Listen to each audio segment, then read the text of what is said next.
is the network service of the NTA.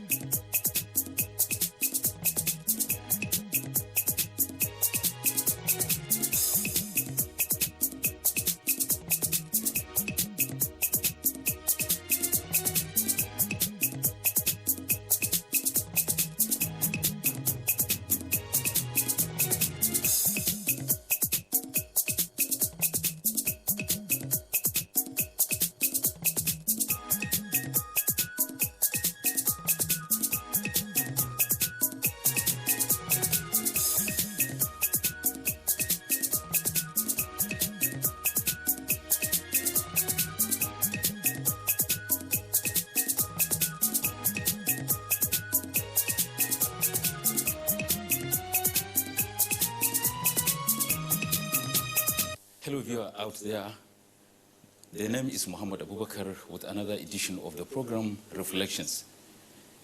In case you have forgotten, in the program we reflect on the life of those Nigerians that have made the country pride in their chosen endeavors.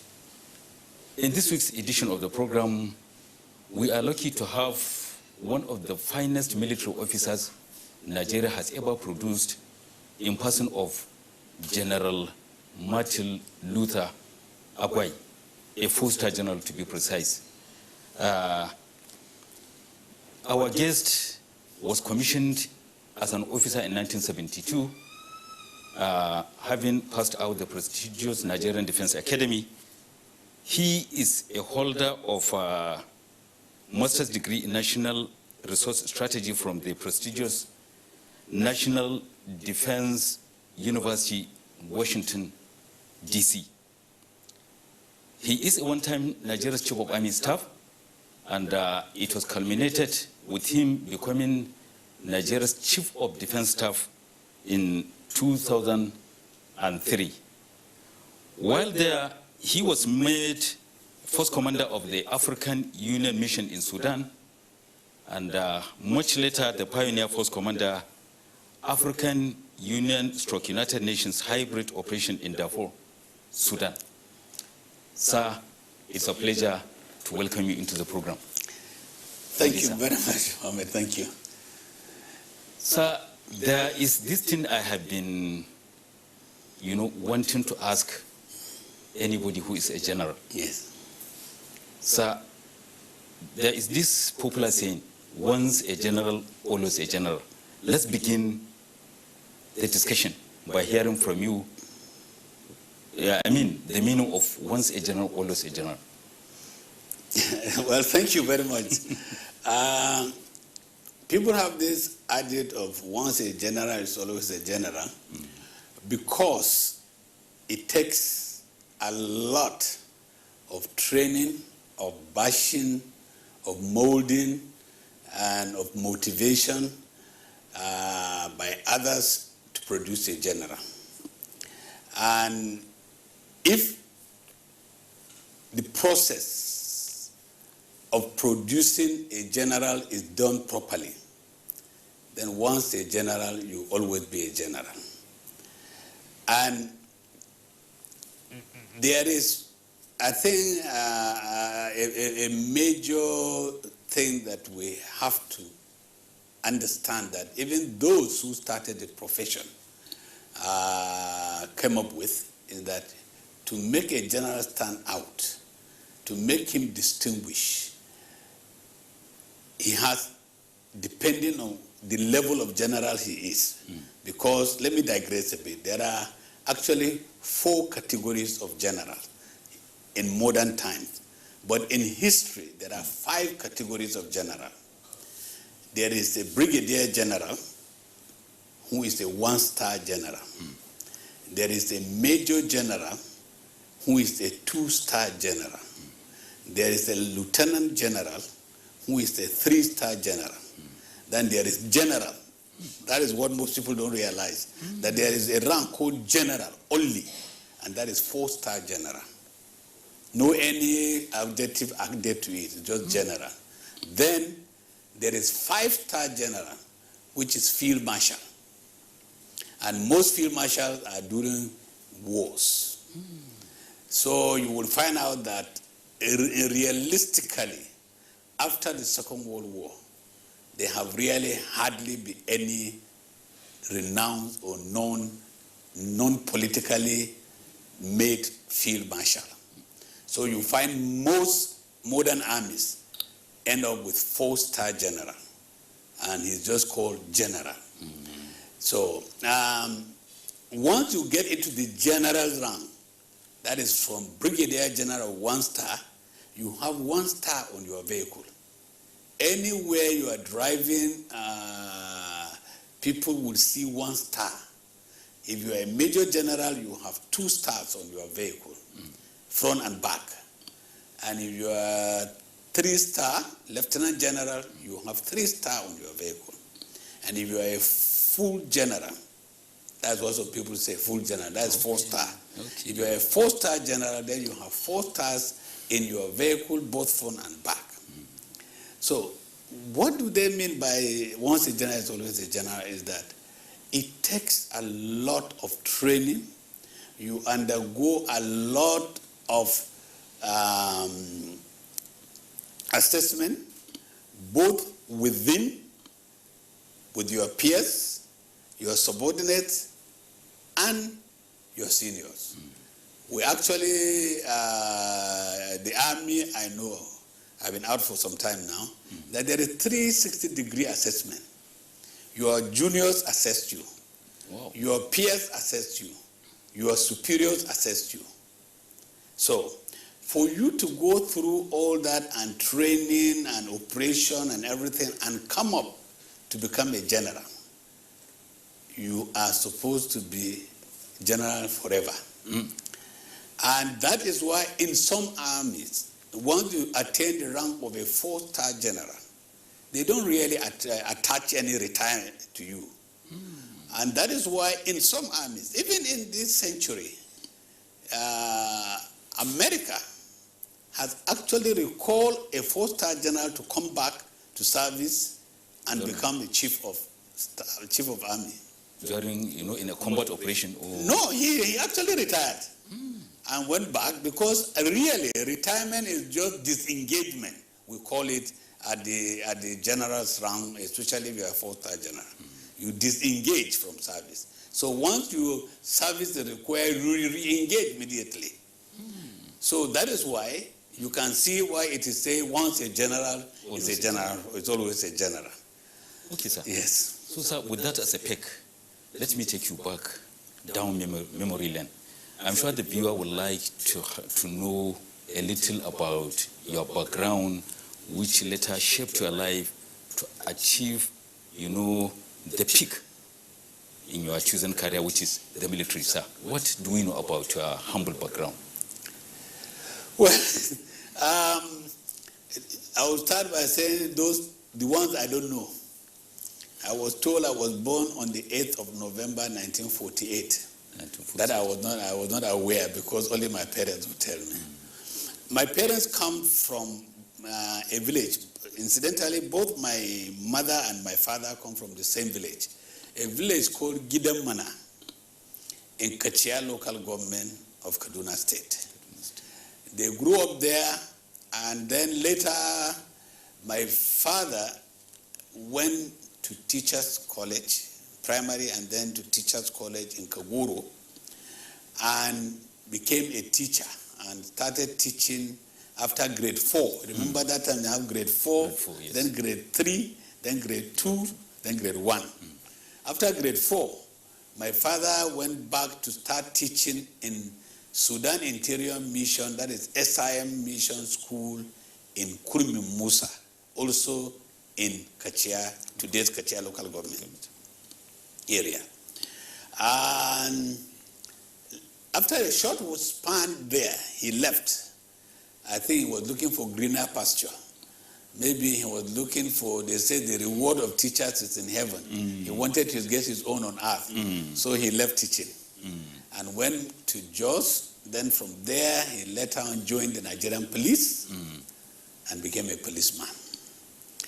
So actually, I think minus myself, and I'm the fourth child in the family. I have three elder sisters. I didn't know one of them. The second one, I didn't know her because she died before I was born. Okay. But the first two, luckily, they are still alive. They're still alive. Yes, and then I became the first male child in the family. Today, we're 10 from the family alive. About 5 have passed on to the greater world beyond.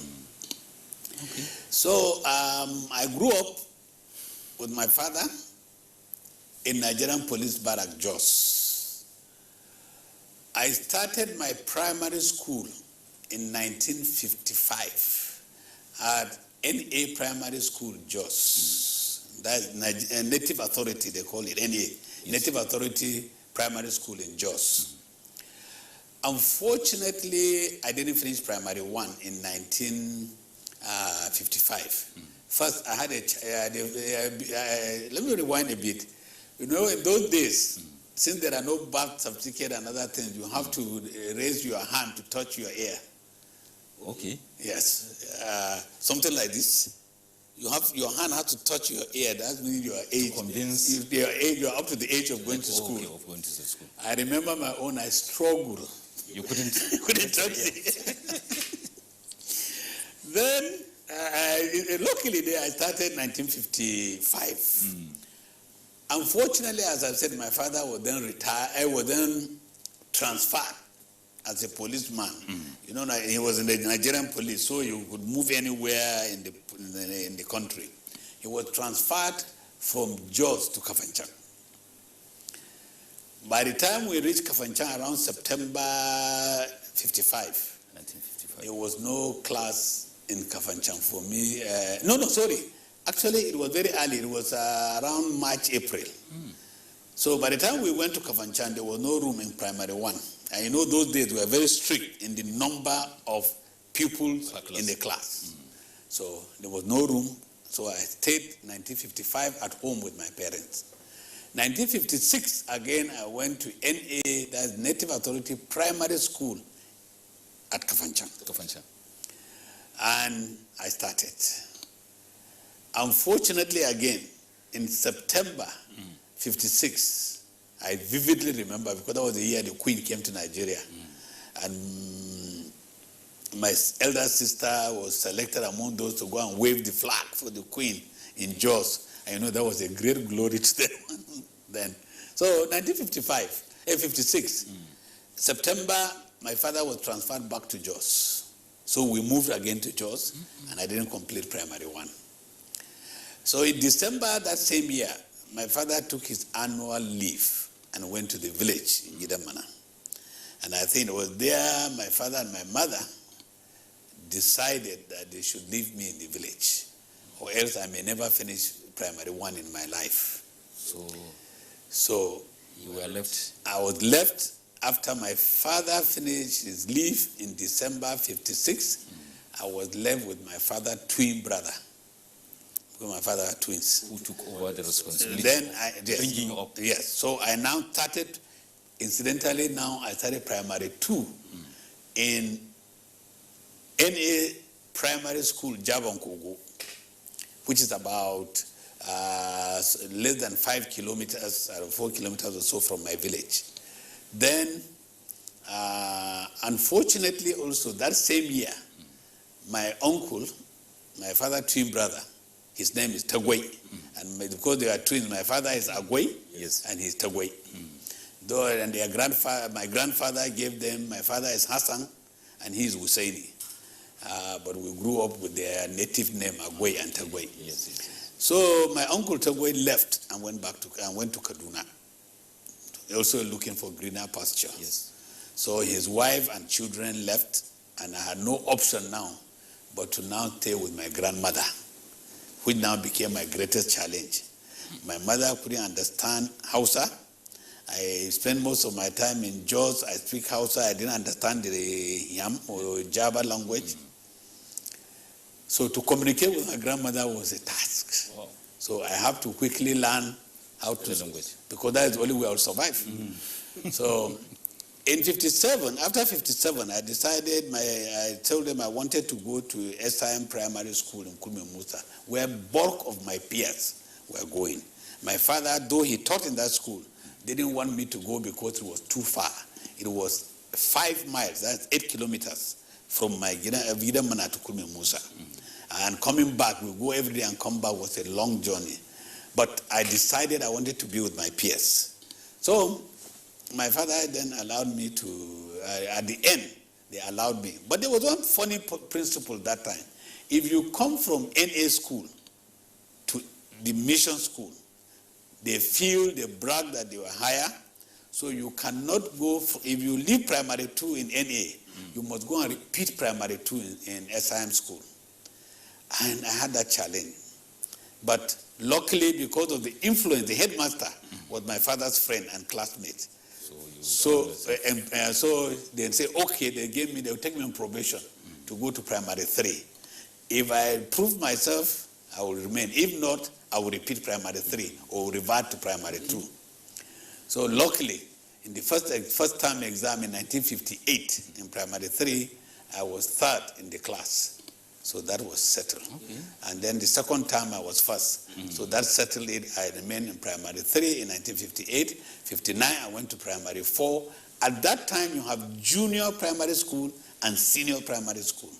So, and you have to write exam to go to senior primary school. Which we did. So I wrote an exam in 1959 to go to senior primary school. Another beautiful thing, whatsoever it is, all lessons in junior primary school are in Hausa. Writing and everything. The only time you learn English is when it's English class, when you learn English. But all the others were in Hausa. We read Magana Njari, Chedede, Dubu Daya, and all this when we were in primary school. Okay. Then when I took the exam and luckily I passed, we were then the first senior primary school class 5 in 1960 in Nkrumah Musa. And then I finished my senior primary in 62 and then passed the common entrance, and I also passed Kagoro Secondary School. But because Kagoro Secondary School was the SIM and it was 36 pounds per annum, while by assessment in provincial secondary school Zaria, my father was to pay 9 pounds. Of course, he promised to take me to the best school his money and his salary can afford. Oh, yeah. So I went to Zaria. Okay. So I went to provincial secondary school Zaria. That was 1963. 63. And then in 64, it became government secondary school. Okay. And then when I left, I now learned it is Al Huda College. Okay. But actually Al Huda was the badge in my time in school. Okay. Yes, and they say it was a notable badge for education and training. Okay, so briefly, sir, share with the viewer the little you can recollect about your sojourn there at Government Secondary School Zaria. Well, Government Secondary School was a good place. That is in relation to discipline, in relation to even the curriculum and extracurricular activities. Well, first and foremost, Government Secondary School Zaria gave me a wonderful opportunity. One, it took me out of environment to meet other people from all over then Zaria province. But not all of us were from Zaria province. We had students who parents live in Zaria province, though they are not originally from Zaria province. Zaria, yes. And then we have some teachers who were teaching in Zaria province, so their children were also in that school. So we met people. We had Pakistani in our class. We had people from the east. No, I didn't have any in my class. But not east? No, eastern part of Nigeria. Eastern part of Nigeria. Yeah, in the school. But in my class, we have people from the south, today what we call southwest. We had people from north central.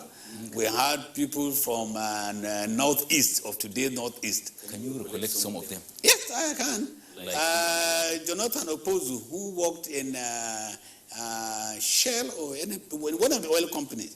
He had just retired. 8 mates were classmates. Jonathan Opozu is from today's Benue State. Yeah, he's from Benue. Late Issa Abdu is from Toro. Bauchi State. Bauchi State. One of my classmates is still around. Abubakar Ibrahim is from Azare. Still related. So, which up to today I communicate with Abubakar. Abubakar Ibrahim is from Azare. We had Ibrahim Salami, even by the name you know that he's from Kwara.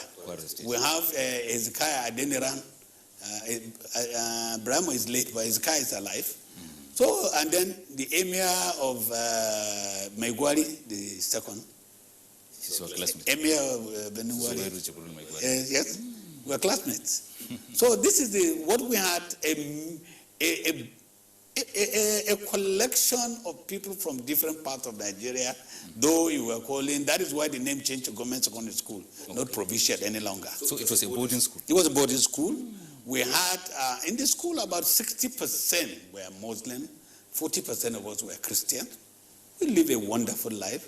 We use, I remember one time in our class, in our room, we were 4 in our room. Aliyu Hayatu. Let Aliyu Hayatu. I think Aliyu Hayatu is the chairman board of directors, FRCN, presently. No, not that one. There was another Aliyu Hayatu who was classmate to Halifa Baba Ahmed. And Halifa Baba Ahmed, they were, and not Hakim was by far our junior. There's another Baba Ahmed, not Halifa. They were all classmates with Aliyu Hayatu. But what was happening is that when it's time for morning prayer, sometimes when they call the prayers, we wake them up to go for prayers. When it's time for us Christians to go to prayer, if we are sleeping, they equally wake us up to go. We were free. We were looking forward for fasting because they used to give them cocoa in the morning. And if they drink and leave, they will give us the cocoa and the kose. So it was a wonderful relationship we had. And it was there also I took into interest. I had just had some interest, really had an interest of wearing uniform because maybe my father's influence. Okay. But I wanted to go to the police. Okay, which means were you a member of cadets? Yes, that's what I'm going. I became a member of the cadet, and I joined Boy Scout. Boy Scout. I also became a member of Boy Scout. Okay, in 1966, I actually represented Northern Nigeria in Scotland in Boy Scout. Boy Scout? Yes, Wow. 1966. So it all prepared the ground for you to join the army at a later part of your life. Yeah, I love adventure, and that was what took me there. Still talking about the government secondary schools area. Yeah. Do you have maybe a nasty experience to share with the viewer in relation to maybe bullying, maybe a very severe punishment meted out to you? Honestly, I have none. I honestly have none. You were never bullied by anybody? I said we were a family. We knew each other through and through. Yes, there's seniority. And it was done in a civilized way. When you come in Form 1, you are attached to somebody to mentor you in Form 4 or Form 5. Who was your mentor then? Shehu Bello, who became my house captain later in 1964. He mentored you? 63. You will go and take his uniform and wash, iron, and there was nothing. Sometimes, because they earn more pocket money, sometimes he will give you half a penny or 1 penny, which was a lot of money at that time. What was your pocket money then? My pocket money as in primary, Form 1, we were getting 6 pence per fortnight. 6 pence per fortnight. And then in Form 2 was 9 pence per fortnight. But because he was a prefect, they were getting about £1 a fortnight. So he avoided to give you money. He mentored you. He helped you. Sometimes they give you tips. They send you. If you to go to town, they'll even give you 1 kobo to go and rent and hire a bicycle and ride to go to where you are going instead of walking.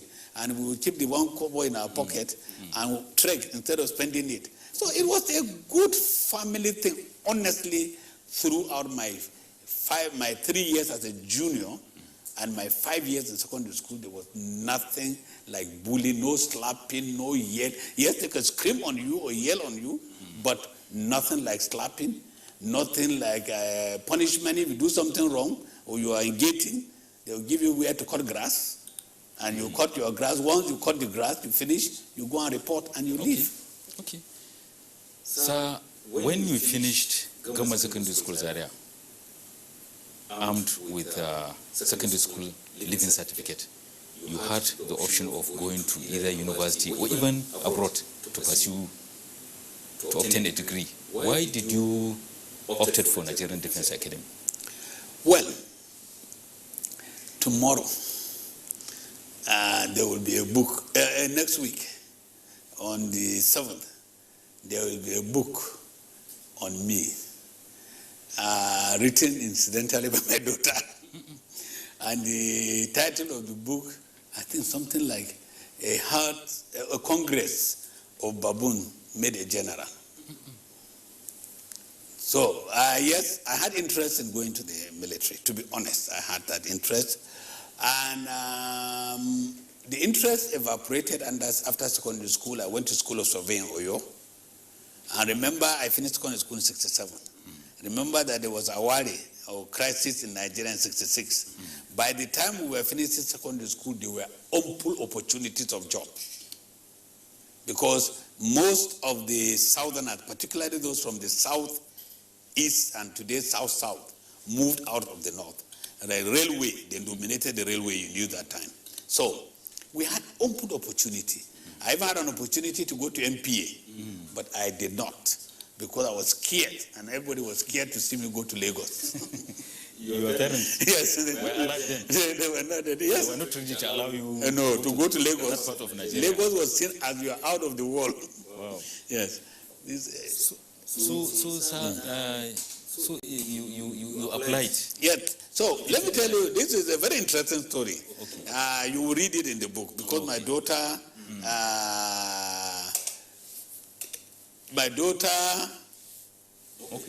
got the opportunity of, we discussed with her.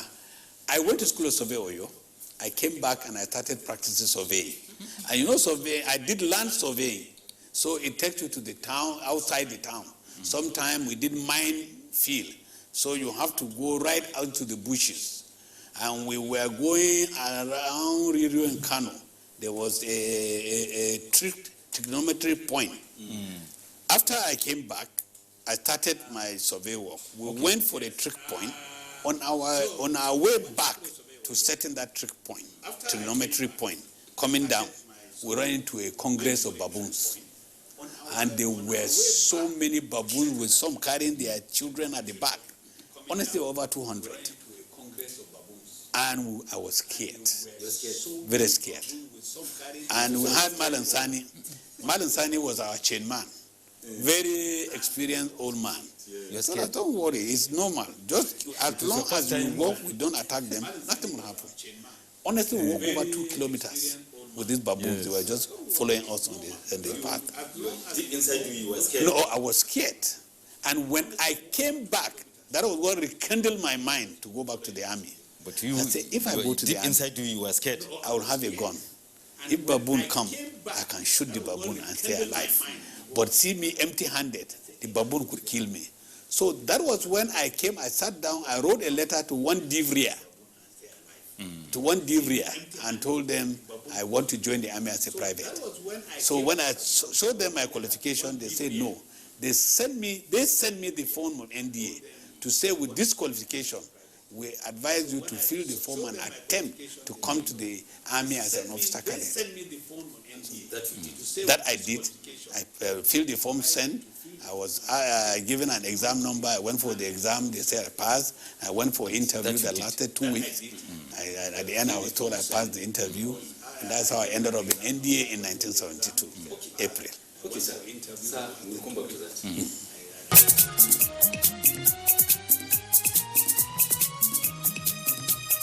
Viewer, if you are just joining us, the program is Reflections, and we are opportuned to have General Martin Luther Agwai, one-time Nigeria's Chief of Army Staff, one-time Nigeria's Chief of Defense Staff, and the pioneer commander of the United Nations mission in Darfur, Sudan.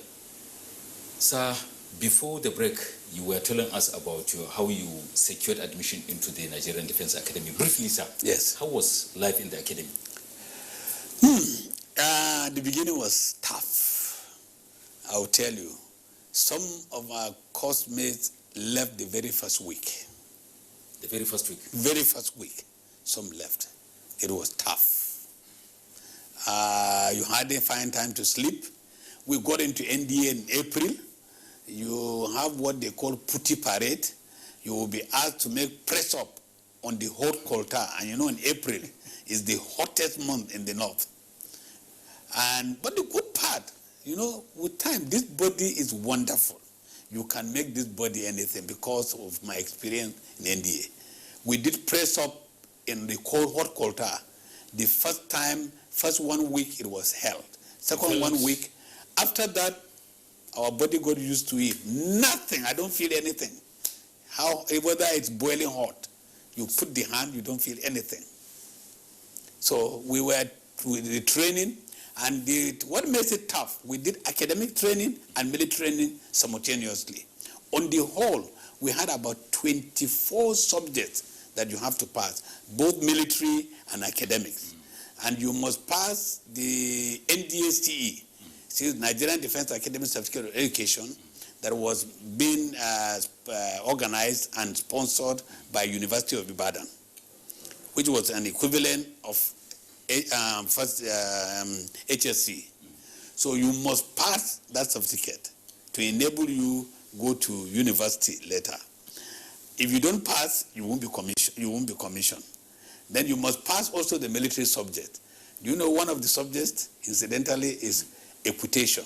Equitation is horse riding. We do exam in even horse riding. Wow. So which means you're a good horse rider? Yes, I do. That is one of my hobby. I used to play polo at an early age, but I have stopped later part because I love hockey, which I played for Nigeria, field hockey, which I actually played in Nigerian team. So that interfered with my polo. Okay. Yeah. So, sir, can you recollect those colleagues of yours that you enlisted into the Defense Academy? Oh, yes. Well, there are some of us still hanging around, a lot of us. Well, let me tell you something you will remember quickly. Lawal Godebe. Colonel Lawal Godebe. Okay. It was my class classmate. Ibrahim Sabu, who was one time director of military intelligence. Was we were classmates. There is one admiral in the Navy, Ajay. He was one time chief of in the defense intelligence. Okay. We were classmates. So in the academy, what is the determinant factor for maybe a cadet to go for Air Force, for Navy, or for the Army? At my time, you opt for what you want. Whether you want to go to the Army, Air Force, Navy. But if the balance does not suit the authority, they may either encourage, I will use that word, encourage you to shift. But I told you I went to Scout Jamboree. I went by sea from Lagos to Glasgow and from London to Lagos. And that made me never to love the sea because of what I saw in the sea. So in our time, they encouraged people from the north to join the Navy. I said, that's the last thing I will do. Never did plan to go. No, my experience in the sea was bad. Was terrible. Terrible. But you then select, and we have the first combined training. Okay. Army, Air Force, Navy, we train together. Then in our time, after the 3 terms, and after the NDSTE, then the naval cadets and the air cadets go to their bases, while we, the Army cadets, stay in NDA for another 1 year to do pure Army now training. Okay, sir. So when eventually you were commissioned, yes, the very day you were commissioned as second lieutenant, what was the feeling around you and your parents? Well, NDA, as I said, was a very interesting place. And I think NDA gave me self-confidence. I went to NDA believing, when I first went there, I thought I was I'm a failure. But after the first exam, intensity. because of the people that came in from different parts of Nigeria and the educational level everybody had, I thought I would make it. But luckily, in the first term, I found I was number 9 in the whole class of 64. I said, oh, there's hope. Second term, I was first in the class. And then at the end of our combined training, I got the silver medal for being the best army in the combined training. And then we went on, and by the time I was leaving NDA, I got a sword of honor for being the best all-round cadet in my class. And then I got a gold medal for being the first in the order of merit. I hope those medals are still... Well, I still have them. You still have them? And my sword, I still have. So I don't... Priceless position. No, well, it's a thing that always gives me joy. So leaving NDA, I now felt I have a bright future, because even when we were leaving, I commanded the parade of our passing out. Okay. So I remember vividly what somebody used to tell me, that success is a challenge. Because if you succeed, people will always want you to see you succeed. Mm-hmm. If you fail, nobody will care about you. So that was the challenge I had when I joined the profession. Mm-hmm. Luckily, I was commissioned in 1972 into what they then called Nigerian Army Recce Corps. At that time, late Brigadier Remawa was our corps commander. Blessed memory. Then those that are our immediate bosses, General Babangida, he was in the Recce. General Saliu Ibrahim, who became Chief of Army Staff, he was my first commander when I was commissioned in 1972. What of the then General Buhari? General Buhari was my GOC in when he was GOC 4 Div. I was commanding a battalion under his division. I even have photographs with two when he visited my unit, I think 1978 or so. Okay. Yes. Okay. But he is from the infantry. Okay. And then I was from the Recce, which later on became Armored Corps. So I grew up in the Armored Corps. So briefly, what is the function of the Recce? Okay. The Recce is a short form of a word called reconnaissance. Reconnaissance is to go out in search, like if there is in battle. To assess the enemy? Yes. If there is, I told you I love adventure. That's what took me to the Recce. If you get out, if there is conflict now, you will be sent to go and reconnoiter, find out about the enemy, how about the roads to the area you want to go. Is the road motorable? Is it tankable? Are there swamps? Is there a bridge that you need to capture, or else you cannot move forward? What is the possible disposition of the enemy?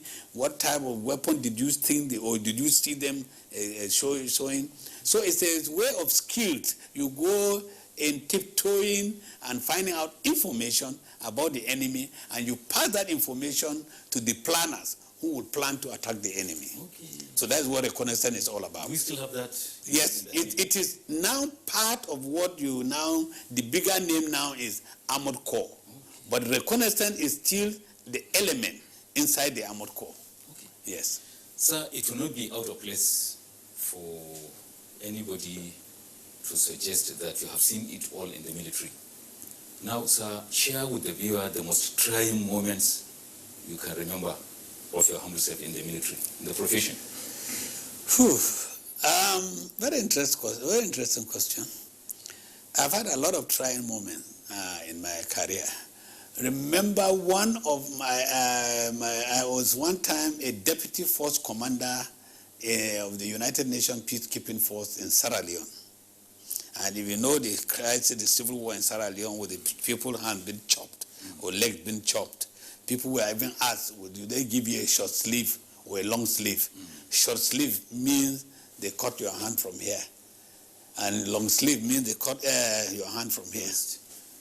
So, I was in Sierra Leone for 2 years plus, about 2.5 years. And we had a major challenge of trying to maintain the ceasefire that was broken by ECOWAS. And one day, I remember in the senior management meeting, I said, no, what we as peacekeepers are supposed to be impartial. Neutral. Not really neutral, impartial. Neutral, sometimes you keep quiet. But impartial is that if I'm impartial, when you do something wrong, I will tell you, this is wrong. And when the other person does something wrong, I will tell him, I don't take side. That's impartiality. Telling people the truth, absolute truth, whether they like to hear it or not. And I said, when the rebels, RUF then, complain that the government militia, the Comajors, have attacked them, we don't go to investigate. We say it's risky. But when the Comajors and government militia said the RUF rebels attacked them, we go to investigate. Is that impartiality? Say no. So I volunteered. I said, when the rebel came up with that complaint that they were attacked, I volunteered to go to investigate. So you went. The problem now is how to get there. And we have to fly by helicopter. And everybody said if we go there, the chances of a helicopter being shot is very high.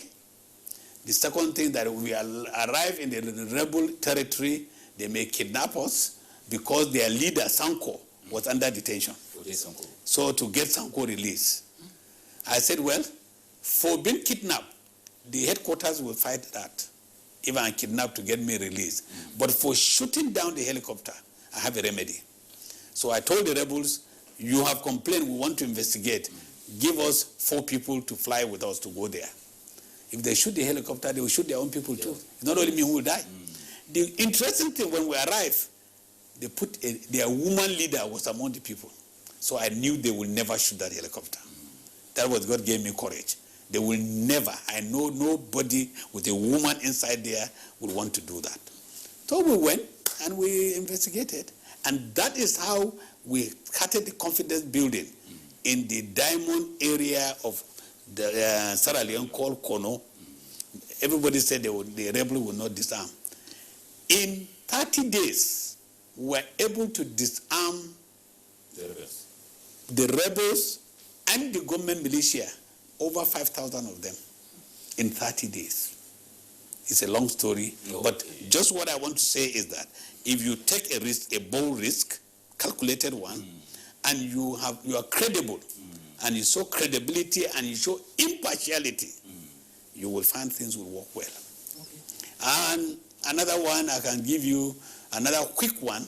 The day Nigerian troops left Sierra Leone to Liberia, to the second time when they ended up with Echo Mill. You know, Ecomo was the first one, the Echo Mill. I was the chief of army staff of Nigeria, have just taken over. You can imagine the anxiety that a whole battalion is leaving Sierra Leone into battle in Liberia. I didn't know what would happen. Honestly, I didn't sleep. I was jittery. I had gone to visit them. I had given them all the assurance, but I was still disturbed. And I keep saying, if something goes wrong, when will these soldiers and their officers think of me, having come to give them the assurance that everything will be fine?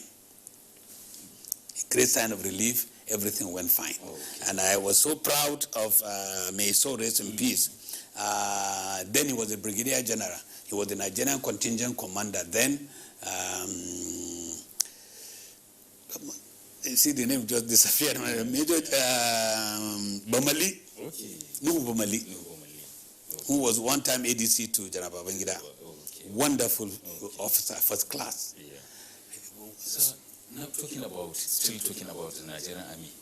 Some observers are of the view that Nigerian army has never been so challenged looking at the current, situation within the country. Some people are even going to the extreme to say that the army is overwhelmed. What is your feeling? Is the army really overwhelmed? Well, from my personal experience, I will not say yes and I will not say no. You see, you get what you have and you get what you pay for. If Nigeria wants to operate and wants her army to operate, what does Nigeria want from its Nigerian army? You see, in my stay, we had challenges when I was Chief of Army Staff.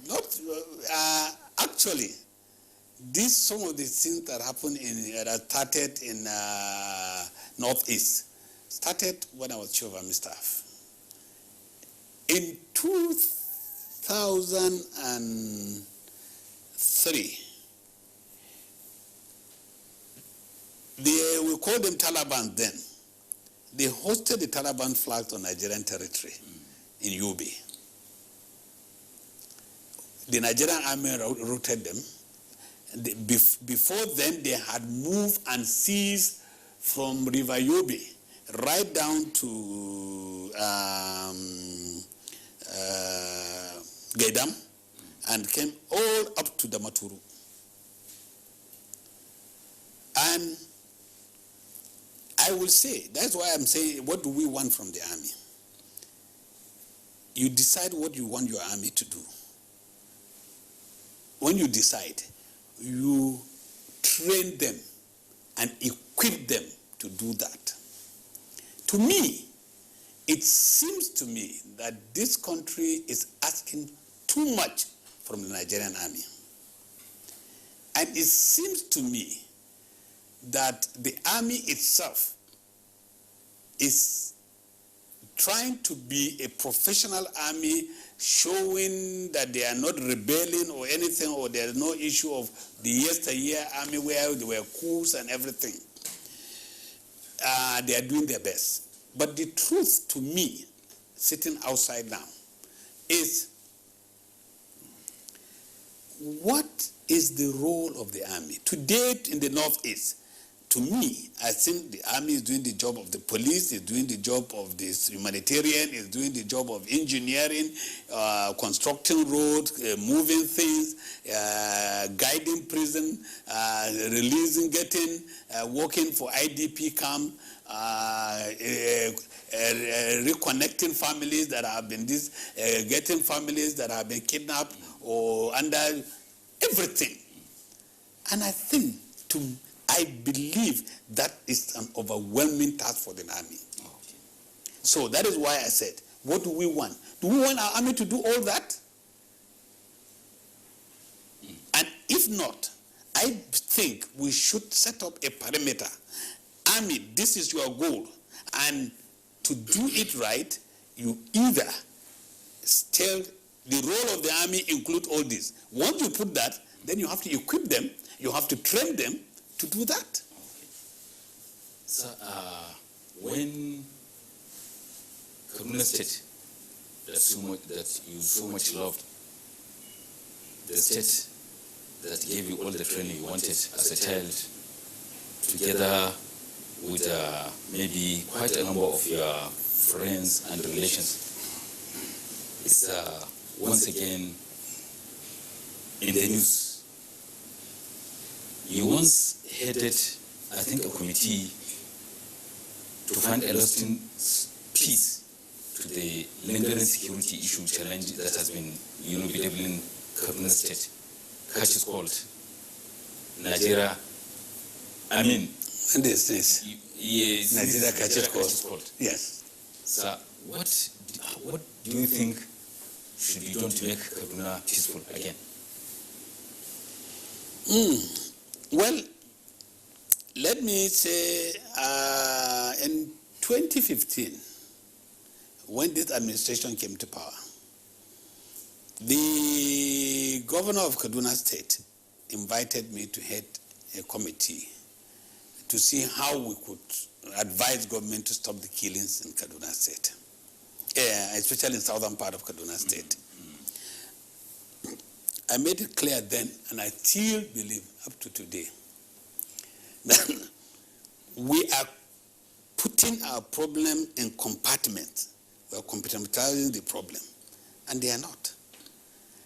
The problem, especially with information technology, the problem of southern Kaduna is not every crisis in southern Kaduna that starts from southern Kaduna. Sometimes they start in Kaduna or north part of Kaduna and translate itself into southern Kaduna, and there's then a boomerang, and then there's a reaction. And I want to say with all sense of humility, I think we are not proactive enough. Most of the time we are reacting. We are not proactive. What my report is there, we had only 30 days anyway to produce that report, only 30 days. And we did produce a report in 30 days. And we gave a recommendation. Some of the recommendations were adhered to, some have not been. I saw a comment by the governor just recently in the paper when the president visited Kaduna that they wanted 3-point-something billion to pay compensation to people who got entangled and losses in the 2011 crisis. I feel, and we recommended, and I still feel that if we are proactive, we will reduce most of the problems in Kaduna. 2, there is one thing government and those in authority, unfortunately, they are doing all their best. But being in government, there are still things people expect. Government needs to be proactive, and they should understand perception is worse than reality. If I perceive that you are my enemy, I will continue having that. You don't even know that I'm seeing you as an enemy. I'm perceiving. And if you do not in your planning put that perception in your plan, you will be in problem. There are a lot of perception in Kaduna State today. We are beginning to have a no-go area in Kaduna State. And that's disaster. We are preaching tolerance. No, I don't preach tolerance. Many people don't understand. Check your dictionary. There is a wall of difference between tolerance and integration. We don't integrate. Anyway. So, if we don't integrate, we are tolerating me, I'm tolerating you. And what the Hausa says, someone do a manja. So that's what we're trying to do. And we will never go anywhere. So but integration. We have to integrate. Integration meaning that yes, you have your differences, I have my differences, but we agree to coexist and use our strong point to become winners. Not that you are tolerate. Well, I have no option. I will have to tolerate this person. You told us about the excellent way you related with each other in government. Up to today, the emir of Benugwari comes to this house. I go to his place. Okay. We stay, we talk for hours, for days. How many of our children can do that today? That is integration. In our report, we recommended that immediately they should start integrated schools. If I didn't go to Zaria, I wouldn't understand exactly how a typical Hausa person behaves. Those my classmates would have understood how exactly people from southern part of Kaduna behave. We have tales, and that I say about perception. You will hear old stories. When you are growing up, they will tell you these people are this, people are that. Until you live with them, you will not know whether it is true or false. So, this is what I mean by integration. Right from grassroots, I said we have to be proactive. The solving of problems, from my little experience in Sierra Leone and Darfur, and my little sojourn in the UN headquarters as a deputy military advisor in the UN headquarters, traveling around this world. peace today is bottom up. Reconciliation is bottom up. The idea we're having in Nigeria to everybody is who is right. We will never get it right if we think we are right. We have to learn to forgive. If we do not put absolute honest forgiveness and still battling of right and wrong, honestly, we will continue to kill ourselves until maybe someday we will reach the state that we now want to forgive and live with each other and integrate with each other. But tolerance that people are preaching, I'm not among those who preach for tolerance. But integration.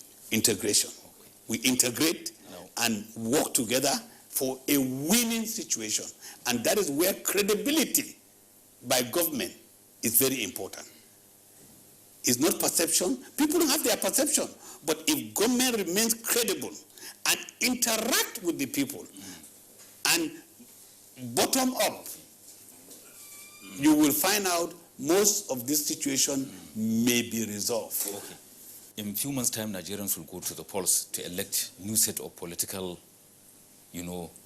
office holders, leaders. Yes. So, an advice from you could go a long way in helping Nigerians to act in such a way that Nigeria will eventually become a better place.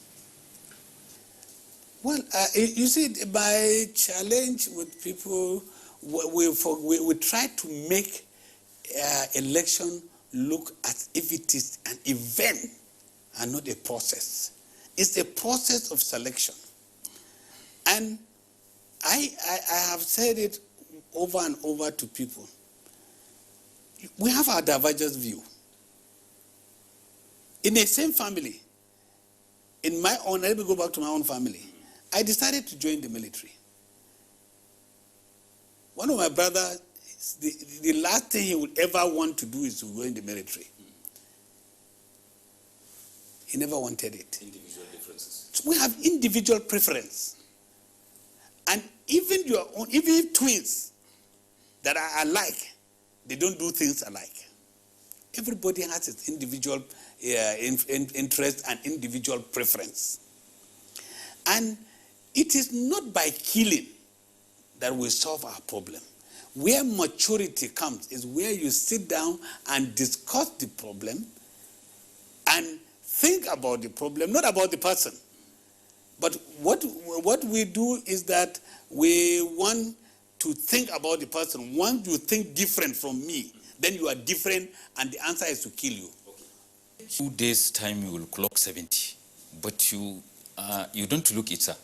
Oh, I thank God Almighty for his kindness to me. I honestly have told so many people all over this world. Nobody will believe that.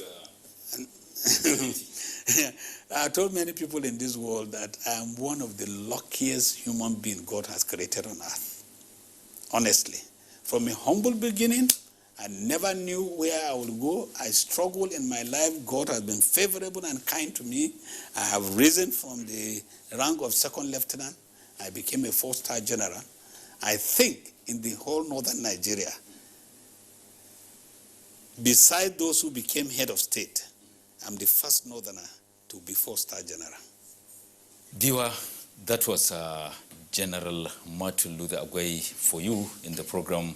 It's a pleasure, sir, having you with us. And on behalf of the entire crew that made it possible for you to be here, I am saying, I remain with Muhammad Abubakar. See and have a nice time, sir. Thank you very much. Thank you, sir. Thank you, sir. Thank you, sir. Thank you very much for finding time to be with us. We are grateful, sir. Thank you very much. We hope you will respond to our invitation when it arises in the future. Thank you, sir. Thank you, sir. On top electric pole. Don't be hammer you hold so. Before, so Climb every day. Come on, electric bill. You not gree pay. waiting concern you for there. I beg you, come over here. Okay, oh. I don't talk my own. As I dab reach house.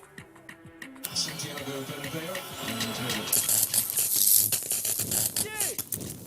Fire! Fire! My out. Hold up.